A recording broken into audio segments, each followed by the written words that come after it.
Hello, Sanmonani. My name is Dozum Teta, and today we'll be doing part 2 of my journey with fibroids. We'll be talking about the myectomy surgery, which I had done, as well as the recovery. So once again, a quick disclaimer: if you do not like talking about women issues or are a sensitive listener, then please feel free to catch me on the next video. No hard feelings, I promise. So I was admitted to hospital on the 29th of January to do the myectomy surgery, where they just do like an incision, like the C-section, and they remove the tissue growth within the womb area, that is fibroids. Okay, so it's the night before the surgery. I've just packed my bag because I'll be in hospital for 4 days. I'll be admitted tomorrow at 12:30, and then my surgery will be later in the afternoon.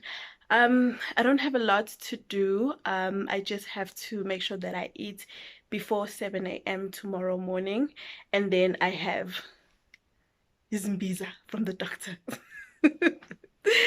I'm joking. This is a skin cleanser. I have to shower with it tonight, and then tomorrow morning it's just to clean off any bacteria in the body to make sure that I'm good for surgery. Yeah.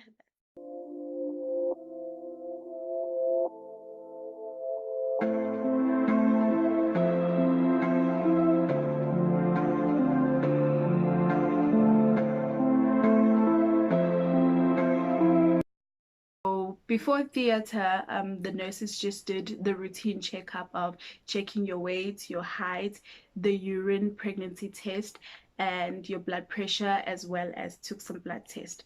And that was it.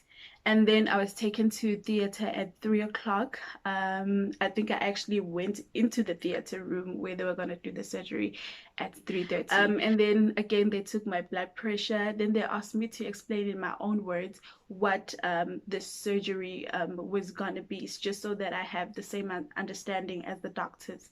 And then I inhaled the gas, and it was lights out. The surgery went well, hence I am still here. But the surgery went well. They actually removed 7 fibroids. Remember, with the laparoscopy procedure that I had done, they had found 6 fibroids. But now that they were doing the surgery, they actually found 1 extra fibroid. I don't know where it was hidden, but yeah, they took out 7 fibroids. There were no complications, and everything went well. Then also in theater, they obviously put in a drip while I was asleep for medication. And then they put in 2 tubes that were to drain fluid from my body. The one was called a catheter, and it is shoved up your vagina. It drains out pee from your body. Second one, I don't know what it's called, but they put it where they made the incision, and that just drains out the fluid from your body. It kind of looks like blood, but they said that it is not blood. Yeah, so then surgery went well. At 6:30 I was done, and I was taken up to the ward. There's nothing much that I remember from the first night because I was heavily medicated and I was just in and out of sleep. I did feel pain, but it wasn't that much. And yeah, I slept the first night I slept. So Friday was the hardest and the most painful day because it feels like you are coming back to reality, and the medication from theater is slowly fading away. So I was feeling very weak and I was in pain most of the time. The doctor came in to see me early in the morning just to tell me how the surgery went, as well as prepare me for the recovery period.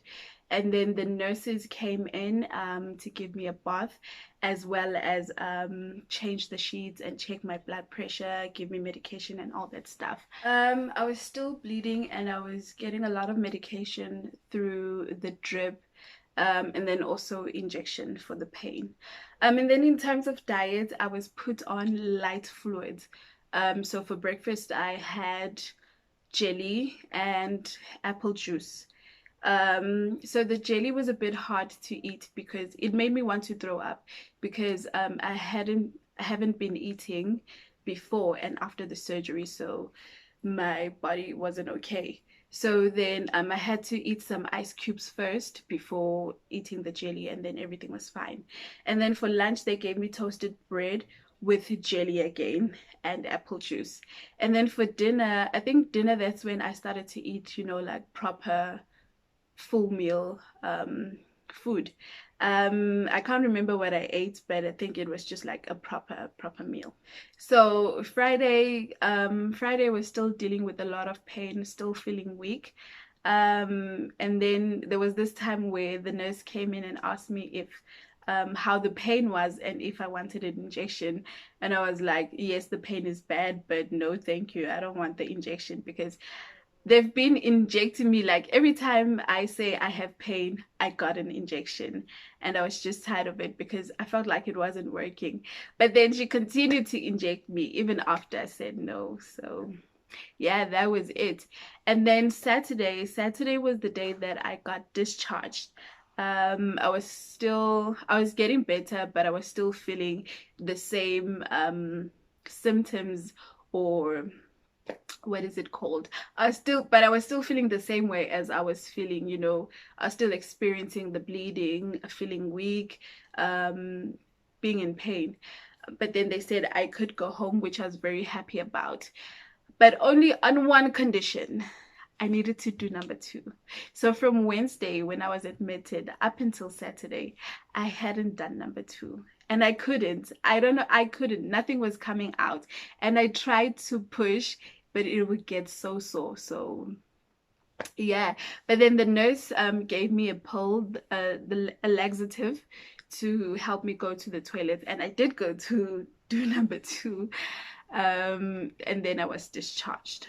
So my recovery at home, obviously the first days are as hard because now you're coming back home, you have to adjust.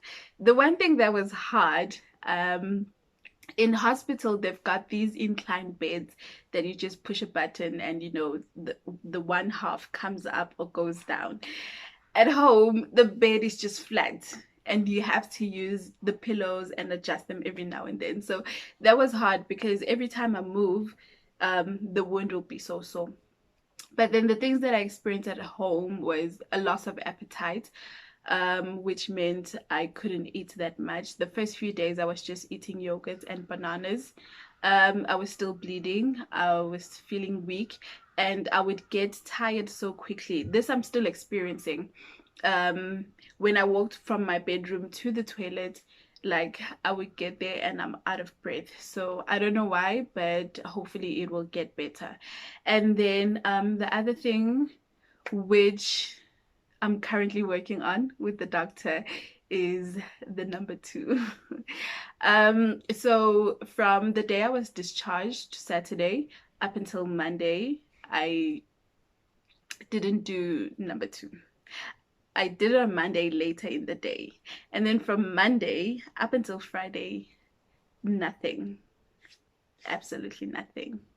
Up until Friday, where I saw the doctor for my checkup.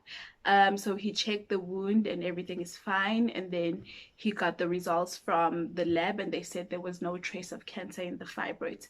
And then concerning number two, he said that because of the pain medication that I was getting, as well as what had been prescribed to me to take when I was at home, those pills are very strong. So one of the side effects is constipation, and that's why I couldn't do number two. But he did say I must stop taking them, which I have, and he gave me some other medication that helps with constipation, so I'm alright. But throughout this process, I just want to say, if you are experiencing the same symptoms as I experienced, please do seek medical attention. If doctors don't believe you, just keep searching until you find the one that actually believes in you and will push throughout this whole process. And then if you are a young professional and if you can, please get medical aid or at least hospital cover, because I've realized when I looked at the bill that the hospital bill was actually more than the doctors and the blood test and whatsoever. So please get medical aid or at least hospital cover. And then do not make haste decisions, because I know sometimes when you are in pain and you just want to find a solution, you can literally go into financial debt because you want to get it out of the way and you want to be okay. But just try to be rational and sober about it. And then the last one, which I recently found out about, and I wish I could have done, but I didn't have the time. There's this hospital cashback plan, not sure of the exact word, but I heard about it from FNB, where each month you pay just like a small amount. I don't think it's more than 100 rand, and then when you are in hospital for more than 2 days, then they pay you back some money. I think it starts from 5,000 upwards. I think that helps, especially in a case where you don't have enough sick leave days and you are forced to take unpaid leave, and so that cashback plan will come in handy. That's it from this video. Thank you so much for watching. Please don't forget to give this video a like, leave a comment below, subscribe, as well as share it. Thank you so much.